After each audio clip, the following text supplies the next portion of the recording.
السلام علیکم ورحمۃ اللہ وبرکاتہ۔ الحمدللہ رب العالمین والصلاة والسلام علی سید المرسلین وعلی آلہ واصحابہ واتباعہ اجمعین، اما بعد۔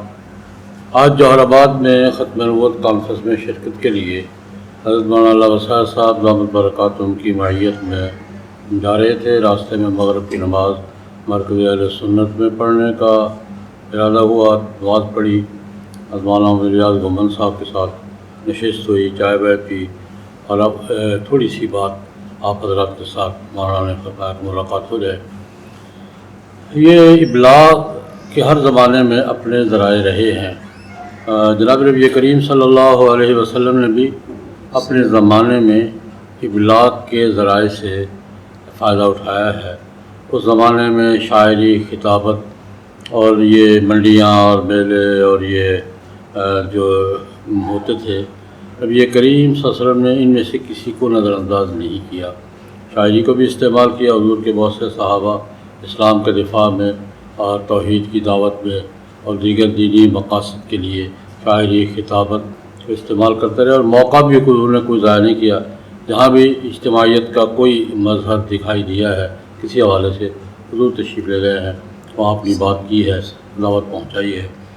تو آج ابلاغ کے ذرائع بہت پھیل گئے ہیں، بہت زیادہ پھیل گئے ہیں، اور یہ الیکٹرانک میڈیا اور یہ بالخصوص یہ سوشل میڈیا اور الیکٹرانک میڈیا کے مختلف شعبے یہ آج بڑی اہمیت اور کم و بیش ذہن سازی میں فیصلہ کن حیثیت اختیار کیے ہوئے ہیں۔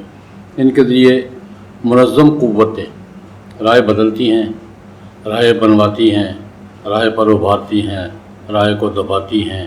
آج دنیا میں ہر سطح پر، عالمی سطح پر بھی، ملکوں کی سطح پر بھی، علاقائی سطح پر بھی یہ الیکٹرانک میڈیا ہی رائے کی تشکیل، ان کو رائے کو تبدیل کرنا، منظم کرنا، اس میں اہم کردار اس الیکٹرانک میڈیا کا ہے۔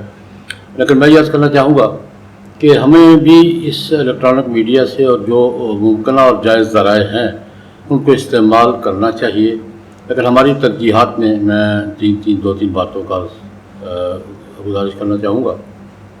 پہلی بات یہ ہے کہ چونکہ اس کے ذریعے ہماری رسائی دنیا تک ہے، تو ہمیں اپنی ترجیحات میں سب سے پہلے تو اسلام کی دعوت، قرآن پاک کا تعارف، جناب نبی کریم صلی اللہ علیہ وسلم کی سنت مبارکہ اور آج کے انسانی مسائل کا قرآن و سنت کی روشنی میں حل۔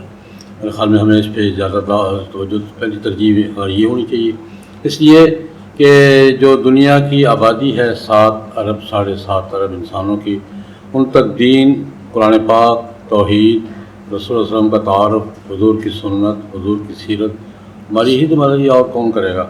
ہم 1.5-2 ارب ہیں، اور باقی جو 5.5-6 ارب ہیں ان تک بات پہنچانا ہماری ذمہ داری بنتی ہے۔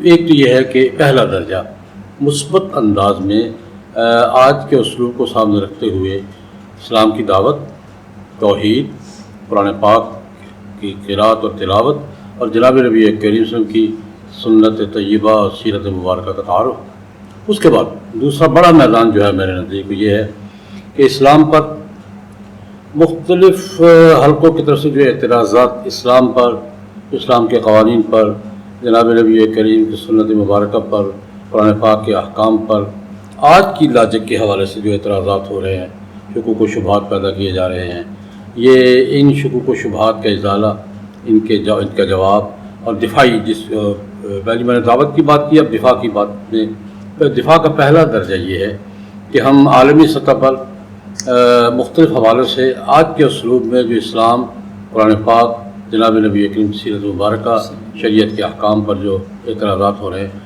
ان کا ہم اسی زبان میں جواب دیں، جس کو لاجک کی زبان کہتے ہیں، منطق کی زبان کہتے ہیں۔ اور تیسرے نمبر پر ہماری نئی نسل جو ہے، نئی نسل زد میں ہے اس وقت، یلغار میں، عالمگیر یلغار کی زد میں ہے، شکوک و شبہات پیدا کیے جا رہے ہیں۔ میں گزارش کیا کرتا ہوں کہ آج کے دور کا سب سے بڑا فتنہ کیا ہے کہ شکوک پیدا کرنے والے، تشکیک پیدا کرنے والے، وہ تو بڑے منظم اور تیاری کے ساتھ کام کر رہے ہیں، لیکن دفاع کرنے والے اس تیاری کے ساتھ کام نہیں کرتے. ہماری وہ اسٹڈی نہیں ہوتی کہ ہم اس کو یہ اس کا نقصان ہو رہا ہے.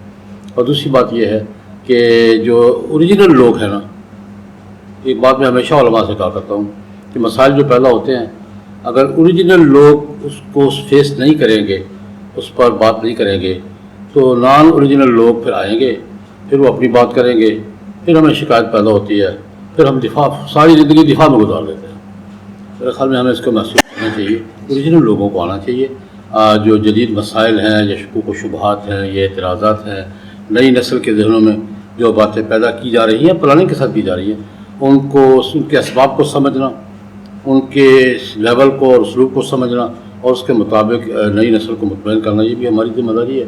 ہمیں اس پہ توجہ دینی چاہیے. اور پھر اس کے بعد جو ہمارے یہ تو میں نے عمومی بات کی ہے، یہ بھی ہماری دینی ضروریات میں سے ہے. ہمارے جو مسلکی اور مذہبی تقاضے ہیں، مثلا حنفی ہیں، اہل سنت والجماعت ہیں، دیوبندی ہیں، اس اپنے صحیح تصویر پیش کرنا، صحیح مسئلوں کو اچھے انداز میں پیش کرنا، اور شکوک و شبہات کے دائروں کو توڑنا، جواب دینا، یہ بھی ہماری ذمہ داری ہے. لیکن ہمیں ساری ذمہ داریاں محسوس کرتے ہوئے ہمیں اس کی اسٹڈی بھی کرنی چاہیے. یہ آخری بات پہ عرض کرنا چاہوں گا کہ عام طور پر عمومی بات کر رہا ہوں میں، عمومی صورتحال یہ ہے کہ ہم مطالعہ اسٹڈی، یہاں کا ماحول تو مجھے معلوم ہے الحمدللہ مختلف ہے، لیکن ہم سنی سنائی باتوں پر، سطحی باتوں پر جاتے ہیں، اس کا اثر صحیح نہیں ہوتا. میں یہ کہا کرتا ہوں کہ یہ زمانہ وہ ہے کہ جس طرح فاسٹ فوڈ سے گزارا ہو رہا ہے نا، فاسٹ انفارمیشن بھی آ گئی ہے ہمارے یہاں، کہ فاسٹ انفارمیشن کے ذریعے ہم سارے مسئلے حل کرنے کی کوشش کرتے ہیں. کہ ہمارے اکابر کا اور ہمارے بزرگوں کا معمول رہا اوریجنل اسٹڈی. میں محاذ پہ، میڈیا کے محاذ پہ کام کرنے والے اپنے اہل دانش سے یہ کہوں گا، اوریجنل اسٹڈی کا ماحول پیدا کریں. اصل ماخذ، اصل حقائق، جو معروضی صورتحال، اسباب تک رسائی، حل کے تجزیے میں صحیح رخ اختیار کرنا، یہ آج کل اس کا رجحان کم ہوتا جا رہا ہے. میں سمجھتا ہوں کہ ہم اگر صحیح طریقے سے اس میڈیا کو اسلام کی دعوت کے لیے، دفاع کے لیے، اور نئی نسل کے ایمان اور فکر کو بچانے کے لیے صحیح طور پہ استعمال کریں اور پلاننگ کے ساتھ، تو ہم ایسا نہیں ہے کہ یہ بالکل شکست خوردہ ہو. نہیں، الحمدللہ ہم بہت کام کر سکتے ہیں اور ہو بھی رہا. لیکن اگر کام کو تھوڑا سا منظم کر لیا جائے اور تھوڑا سا سلیقے سے کیا جائے تو الحمدللہ اس کام کی ضرورت بھی ہے، افادیت بھی ہے، اللہ کے ہاں اجر و ثواب بھی ہے انشاءاللہ العزیز. نیک نیتی کے ساتھ صحیح اسلوب سے اپنے بزرگوں کے افکار کو پھیلانا اور اسلام کی دعوت کو پہنچانا ہماری دینی ذمہ داری بھی ہے. اللہ پاک ترقیات نصیب فرمائے، برکات نصیب فرمائے، قبولیت عطا فرمائے اور رضا نصیب فرمائے. آخر دعوانا الحمدللہ. لا الہ الا اللہ، لا الہ الا اللہ، لا الہ الا اللہ، ما لنا رب سوا. لا الہ الا اللہ، لا الہ